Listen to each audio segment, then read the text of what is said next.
بسم الله الرحمن الرحيم إن الحمد لله نحمده ونستعينه ونستغفره ونؤمن به ونتوكل عليه ونعوذ بالله من شرور أنفسنا ومن سيئات أعمالنا من يهده الله فلا مضل له ومن يضلل الله فلا هادي له وأشهد أن لا إله إلا الله وحده لا شريك له وأشهد أن محمدا عبده ورسوله أرسله الله بالهدى ودين الحق ليظهره على الدين كله وكفى بالله شهيدا يا أيها الذين آمنوا اتقوا الله حق تقاته ولا تموتن إلا وأنتم مسلمون وقال تعالى وعلى الله فتوكلوا إن كنتم مؤمنين وقال تعالى إن الله يحب المتوكلين وقال رسول الله صلى الله عليه وسلم إن الله يحب أن يسأل أو كما قال عليه الصلاة والسلام. In numerous verses of the Quran, Allah encourages us to reflect. أَفَلَا تَتَفَكَّرُونَ أَوَلَمْ يَتَفَكَّرُوا فِي أَنفُسِهِمْ Will they not reflect and contemplate within themselves? When the year comes to an end, whether it's the Islamic calendar or the Gregorian calendar, it's a good idea to try to reflect over the past year. Where are all of those places that you have traveled? When you traveled, wherever it is that you traveled, did you have the mindset of Imam al-Shafi'i and try to travel and learn something from those travels? Or did you travel like a tourist? What projects have you been working on? If you have a Mac and you click on all files, you will be able to see all of the projects that you have been working on for the past year. If you click since the date opened, and it will give you an idea of where you are spending your time. If you look at your phone and you scroll through the pictures of the past year, it can tell you those places and those pictures may have been important to you. If you're an Amazon shopper, you can click on orders of the past year, 2023. It's always interesting to see the type of purchases, the type of books that you may have ordered for the past year. If you have a credit card, you can look at the credit card statements and notice where you have spent your money. All of this will show you what kind of person you were in the 2023 year. And it doesn't take much time, it doesn't take much data, about 15 to 20 minutes. It will teach you, and just doing this type of reflection will share with you what kind of person you were from the 2023 year. And hopefully you are a more improved person. Hopefully you're a more knowledgeable person. Hopefully you are a more God-conscious person by looking at your data. Whether or not you take the time to reflect at the end of the year, we are all on this journey meeting Allah. Whether or not you reflect or not, we are all on this journey to meet Allah. As the scholars mention, al-mawtu duna liqa Allah. Death is a barrier between us and Allah. Sometimes on this journey, we go through something traumatic. UN state officials have mentioned that Gaza is a clear case of genocide. It seems like every day I see a horrifying video, and after a few days I'm able to recollect my thoughts, but then the next day comes an even more horrifying video where our hearts are shattered even more. Some non-Muslims who I've been speaking with about Gaza, they say it is traumatic to see what's going on in Gaza, but we don't really know who's right. We're not there. It's complicated. On one side, you have facts, you have evidence, you have people on the ground who are sharing raw footage, real pictures, real videos that are not photoshopped about the massacres that are happening every single day. Not just journalists, but civilians as well. And on the other side, you have a group that will call you anti-Semitic if you disagree with them. Over 21,000 Palestinians have been murdered. As believers, we will do what is within our power. We will wake up in the last third of the night and we will cry out to Allah. We will raise awareness with our non-Muslim friends. We will contact our local officials. We will do our part to end the ceasefire. Yet Israel continues to deny basic human rights. They continue to indiscriminately bomb places of worship, not just masajid, but churches as well. They continue to kill journalists, target innocent men, women, and children. Even though numerous Jewish, Israeli human rights groups have demanded that Israel put a ceasefire now. Yet the bombing continues, the killing continues, there is still no ceasefire. At times like this, when we see video after video, pictures after pictures, it makes us really feel vulnerable. And when we are at our most vulnerable state, this is when Shaitan tries to whisper with his waswas. You see, you've done all this dua, you've gone to protest after protest, you've contacted your local officials, and there's no ceasefire. Either one of four options are true. Either your God is not aware, your God is not powerful, your God doesn't exist. Na'udhu billah. Shaitan, this is when he comes with his waswas. And we have to realize that when we are at our most vulnerable moments, this is when he loves to whisper his waswas. In today's khutbah, I want to talk about what is tawakkul. What does trusting Allah mean? How can we have tawakkul? How can we inculcate tawakkul in our lives? But first and foremost, I want to talk about why we should have tawakkul. I'm going to start with why. 5 reasons why you and I should have tawakkul. Tawakkul, putting your trust, complete trust in Allah and doing your complete best, is the greatest forms of worship.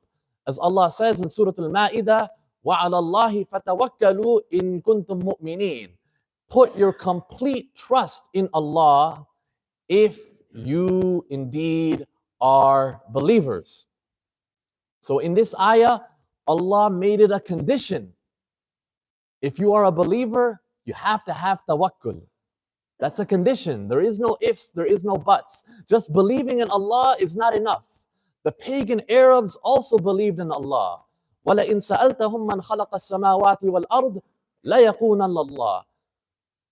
But where do they put their trust?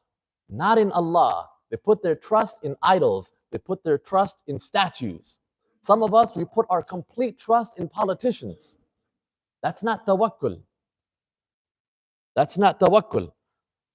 Shaykh Salih al-Fawzan writes in his book, Haqiqat al-Tawakkul ala Allah, the foundation of shirk is placing your trust in other than Allah. Allahu Akbar. The foundation of shirk is placing your trust in other than Allah. So the first reason why you should have tawakkul is because tawakkul is a condition of faith. وَعَلَى اللَّهِ فَتَوَكَّلُوا إِن كُنتُم مُؤْمِنِينَ. They go together. The second reason why you should have tawakkul is that when you are making a major decision, such as what career should you decide? Should you flip careers? Should you change your career? Where should you move? Where should you buy your first home? Should you buy or should you rent?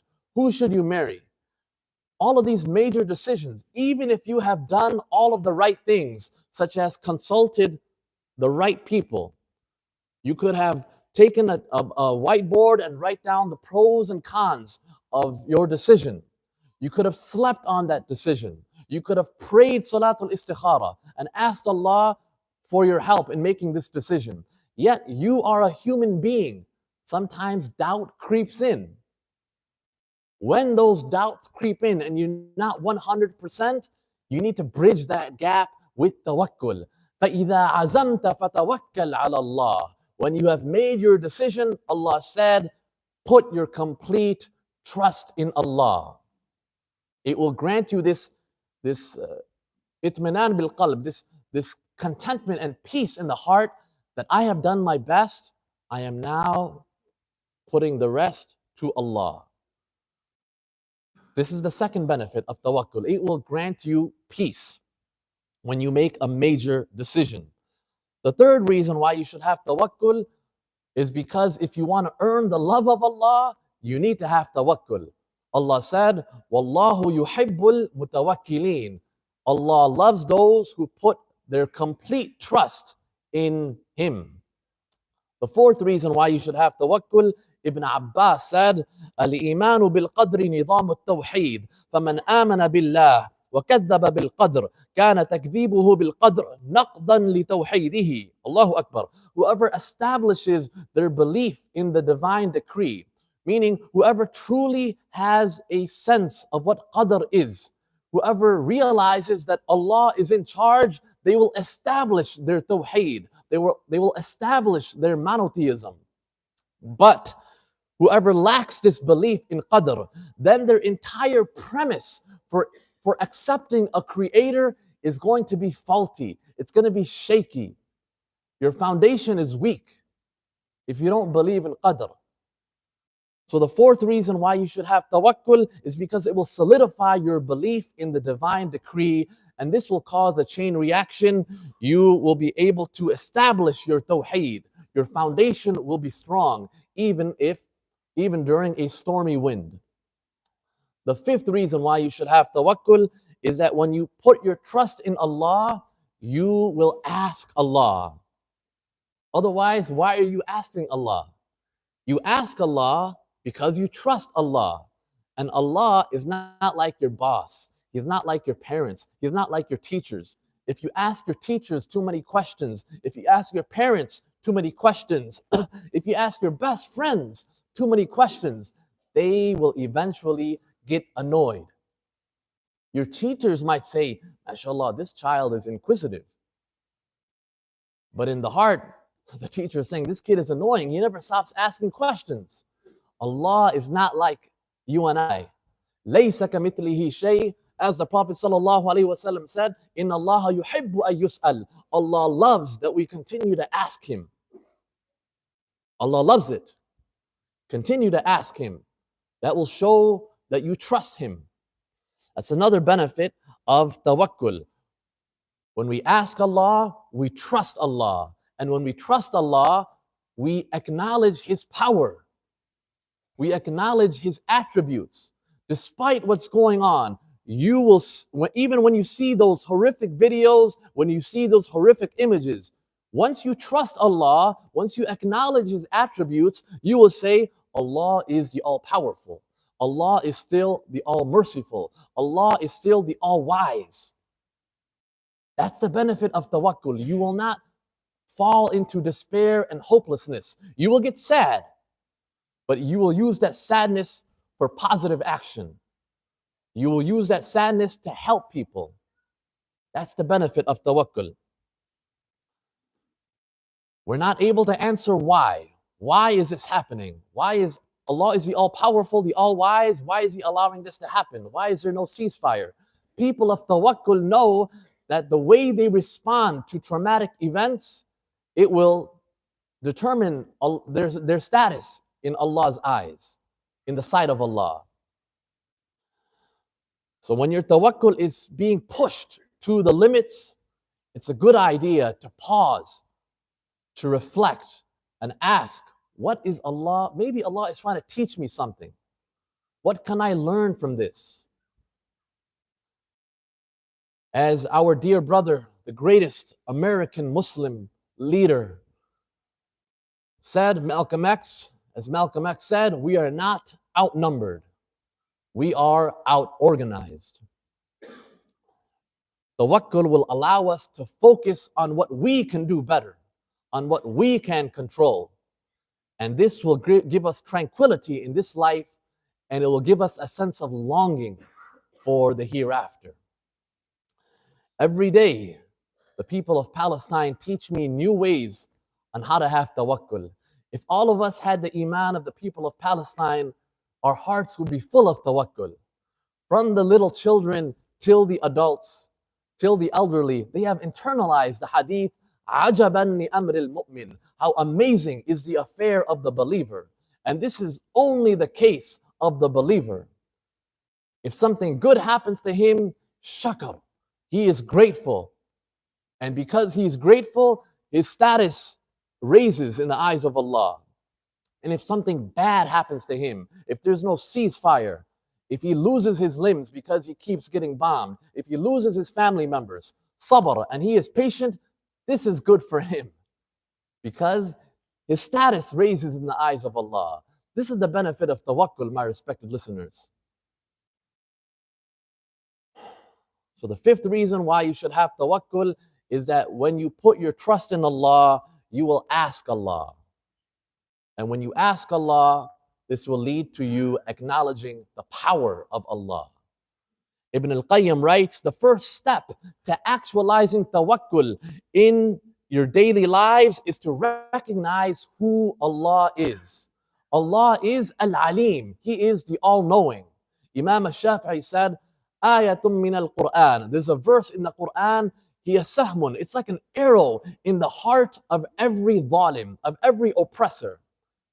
While at the same time, it's a source of comfort for the oppressed. The people asked, what is that verse, O Imam? He said, وَمَا كَانَ رَبُّكَ نَسِيًّا. Your Lord never forgets. Your Lord never forgets. Allah sees everything. Allah knows everything. The deeper you understand Allah's names, the easier it is to have tawakkul. Take the time to learn the names of Allah, the attributes of Allah, and reflect upon them. That's the first step to actualizing tawakkul in your lives. Remember, my respected listeners, Allah gives this world to those whom He loves, but He also gives this world to those who He hates.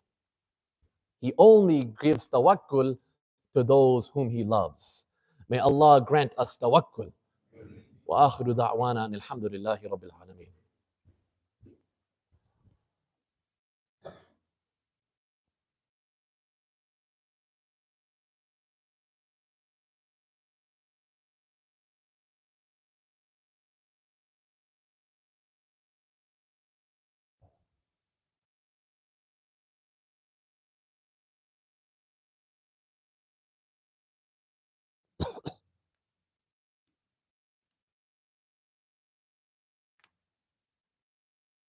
بسم الله الرحمن الرحيم بسم الله والحمد لله والصلاة والسلام على رسول الله وعلى آله وصحبه أجمعين.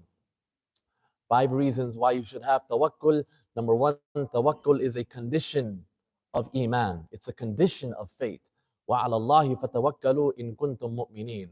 The second reason is because tawakkul will help you feel at peace when you make major decisions. فَإِذَا عَزَمْتَ فَتَوَكَّلْ عَلَى اللَّهِ. The third reason why you should have tawakkul is that tawakkul is something that is needed if you want to earn the love of Allah. Inna Allah yuhibbul mutawakkilin. Allah loves those who put their trust in Him. The fourth reason why you should have tawakkul is that it will solidify your belief in qadr, in the divine decree. And once you are able to solidify your belief in the divine decree, this will establish your tawheed, your monotheism, and thus your foundation will be strong.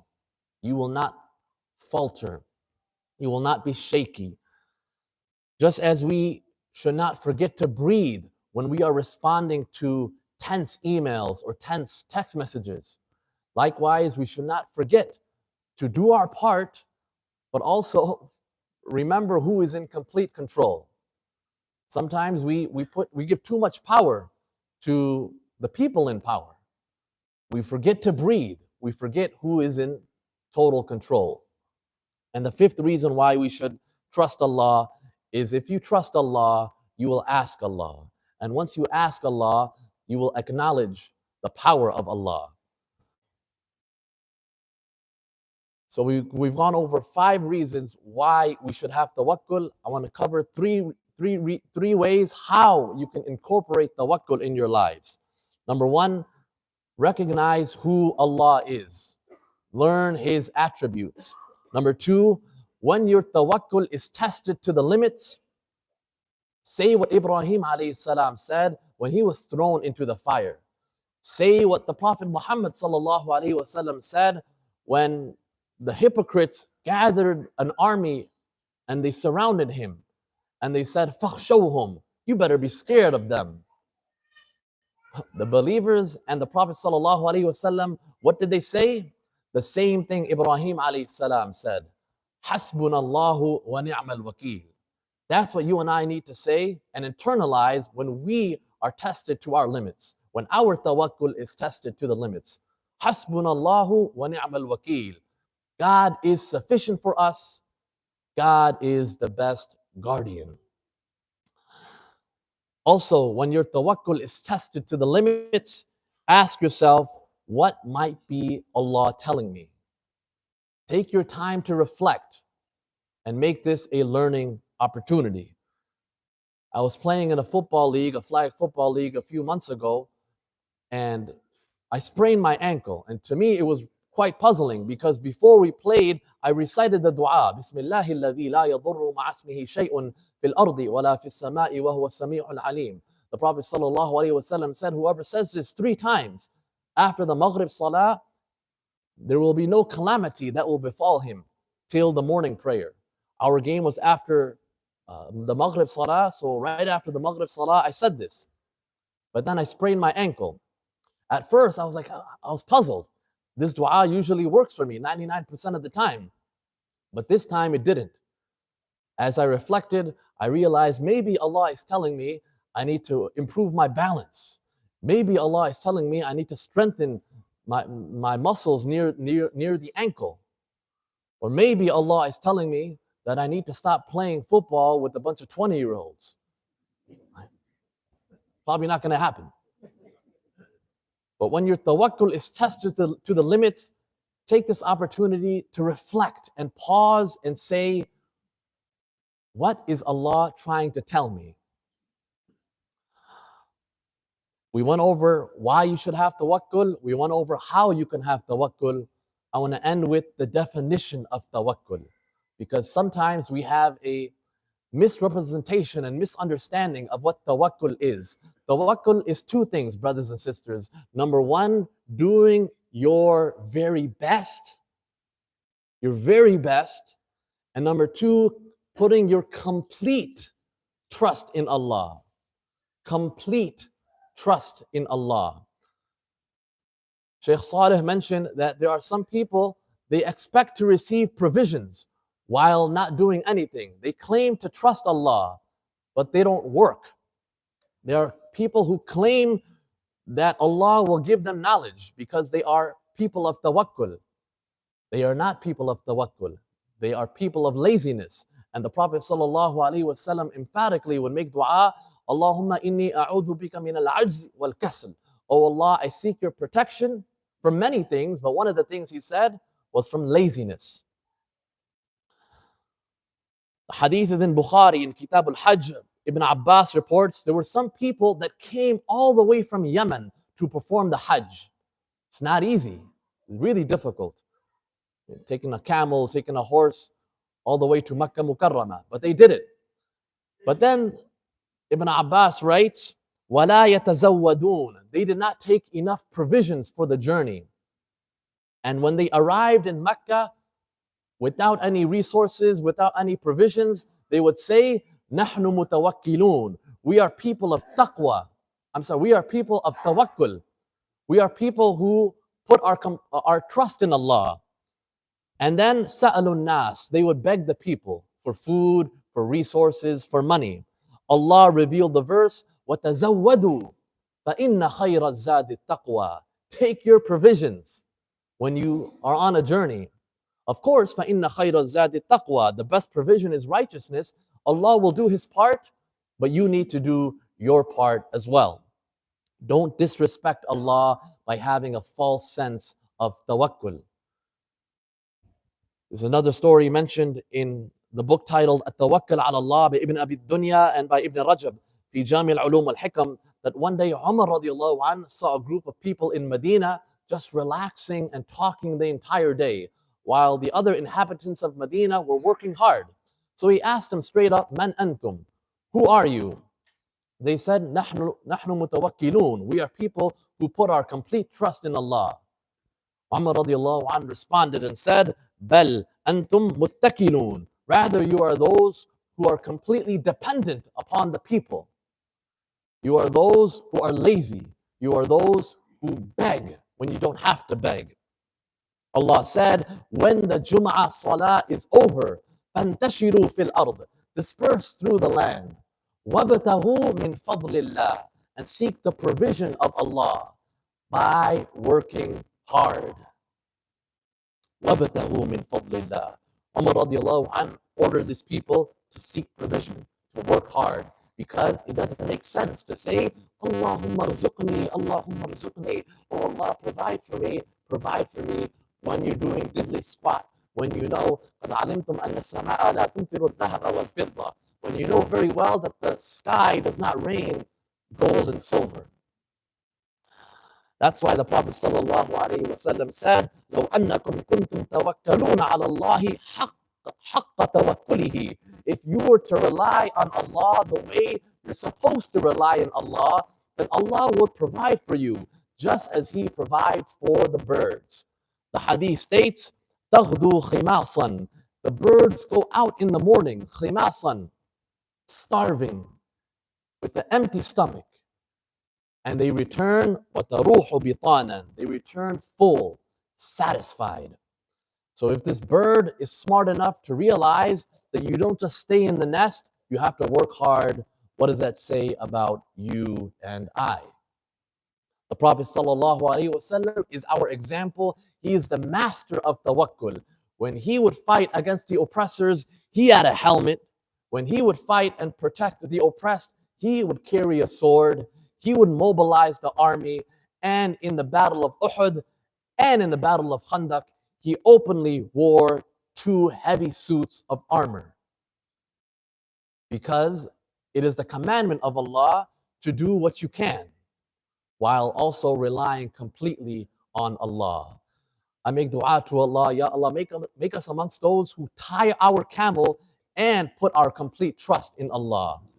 Allahumma ighfir lil mu'minina wal mu'minat wal muslimina wal muslimat al ahya'i minhum wal amwat innaka sami'un qareebun mujibud da'wat ya rabbal alamin.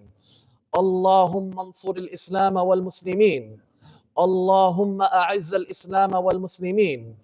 اللهم انصر المسلمين في بورما، اللهم انصر المسلمين في أفغانستان، اللهم انصر المسلمين في كشمير، اللهم انصر المسلمين في فلسطين، اللهم انصر المستضعفين في كل مكان يا رب العالمين.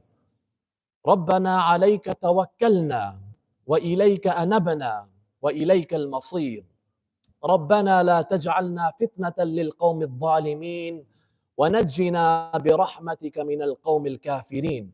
سبحان ربك رب العزة عما يصفون وسلام على المرسلين والحمد لله رب العالمين. عباد الله رحمكم الله، إن الله يأمر بالعدل والإحسان وإيتاء ذي القربى وينهى عن الفحشاء والمنكر والبغي يعظكم لعلكم تذكرون. فاذكروا الله يذكركم وادعوه يستجب لكم ولذكر الله أكبر والله يعلم ما تصنعون. أقيموا الصلاة.